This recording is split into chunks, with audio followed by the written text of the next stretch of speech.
ఎన్నో సంవత్సరాల పురాతనమైన దుష్టశక్తి. దాని పేరు 3 సార్లు పిలవగానే మనుషుల ప్రపంచంలోకి వస్తుంది మరియు పిలిచిన వాళ్ళని తన లోకానికి తీసుకువెళ్తుంది. అత్యంత భయంకరమైన చావును చూపిస్తుంది. అవును, ఈరోజు మనం మాట్లాడుకోబోయే టాపిక్ బ్లడీ మ్యారీ. చాలామంది ఈ రిచువల్ని ట్రై చేసి ఉండవచ్చు. చాలామంది బ్లడీ మ్యారీ నిజమని నమ్ముతారు. ఇంకొంతమంది దీన్ని ఒక ఊహ అనుకుంటారు. బ్లడీ మ్యారీ నిజంగా రాత్రిపూట అద్దం ముందు నిల్చొని పిలిస్తే వస్తుందా? బ్లూ బేబీతో తనకున్న రిలేషన్ ఏమిటి? అసలు బ్లడీ మ్యారీ యొక్క అసలైన రహస్యం ఏమిటి? ఈరోజు మన వీడియోలో తెలుసుకుందాం. రాత్రి 2:30 నుంచి 3:30 మధ్యలో మీ ఇంట్లో ఉన్న ఏదైనా అద్దం ముందు నిల్చొని 3 సార్లు bloody marry, bloody marry, bloody marry అని పిలిస్తే బ్లడీ మ్యారీ ఆ అద్దంలో కనిపిస్తుంది. తెలిసే ఉంటుంది, అద్దం ఒక పోర్టల్ లాగా పనిచేస్తుంది. దాని ద్వారా వేరే లోకంలో ఉన్న దుష్టశక్తులు మన లోకానికి వస్తాయి. మీరు కానీ ఈ రిచువల్ కరెక్ట్గా చేస్తే బ్లడీ మ్యారీ అద్దంలో కనిపిస్తుంది. దాని కంట్లోంచి రక్తం కారుతూ ఉంటుంది. ఇంకా చాలా గట్టిగా అరుస్తుంది. చాలా వరకు అది అద్దం నుంచి బయటికి వచ్చి దాడి చేస్తుందని నమ్ముతారు. ఇంకా చాలామంది చెప్పేది ఏమిటంటే బ్లడీ మ్యారీ చేతిలో ఒక నీలం రంగులో బేబీ ఉంటుంది. దాని పేరే బ్లూ బేబీ. ఒకవేళ మీరు బ్లడీ మ్యారీతో ఐ స్టోల్ యువర్ బేబీ అని చెప్తే అది గ్యారంటీగా మీ మీద దాడి చేస్తుంది. అసలు ఈ బ్లడీ మ్యారీ స్టోరీ ఎక్కడి నుంచి మొదలైంది? దీని వెనకాల ఉన్న రహస్యం ఏమిటి తెలుసుకోవాలంటే 1520 బ్రిటన్లోకి వెళ్ళాలి. Bloody Mary original name Mary Tudor. తను ఒకప్పుడు ఇంగ్లాండ్ యొక్క రాణి. తను చనిపోయిన తర్వాత తన పేరు బ్లడీ మ్యారీగా మార్చారు. ఇలా మార్చడానికి చాలా పెద్ద కారణమే ఉంది.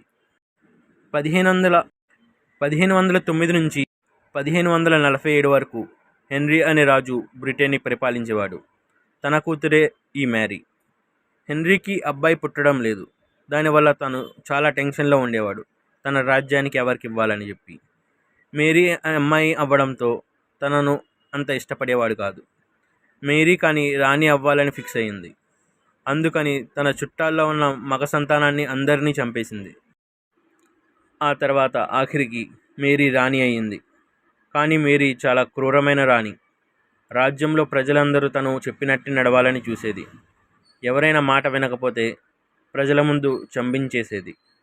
రాణి పెళ్లి తర్వాత ప్రెగ్నెంట్ అయింది. అందరూ అనుకున్నారు ఇప్పటి నుంచి రాణి కాస్త శాంతిస్తుందని. కానీ ఎప్పటికీ ఆ పిల్లవాడు పుట్టలేదు.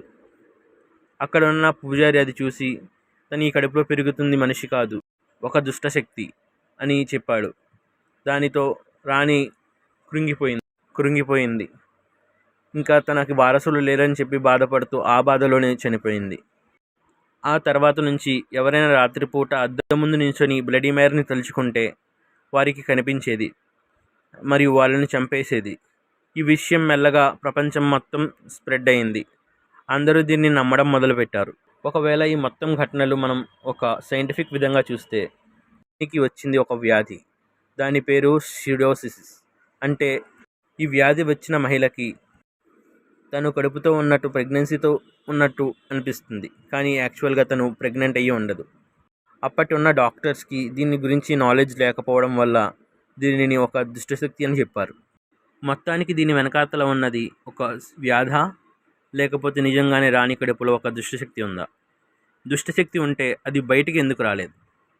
ఇప్పుడు మనం రాత్రి 3:30కు చేసే రిచువల్ గురించి మాట్లాడదాం. ఇది ఒక సైకలాజికల్ ఎఫెక్ట్.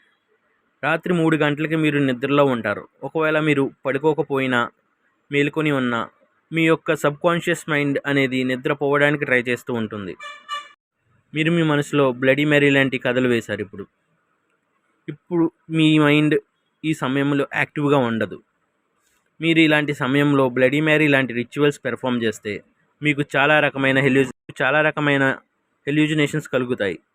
ఒక చిన్న సౌండ్ వినిపించినా మీకు బ్లడీ మ్యారీ వచ్చేసింది అని అనిపిస్తుంది.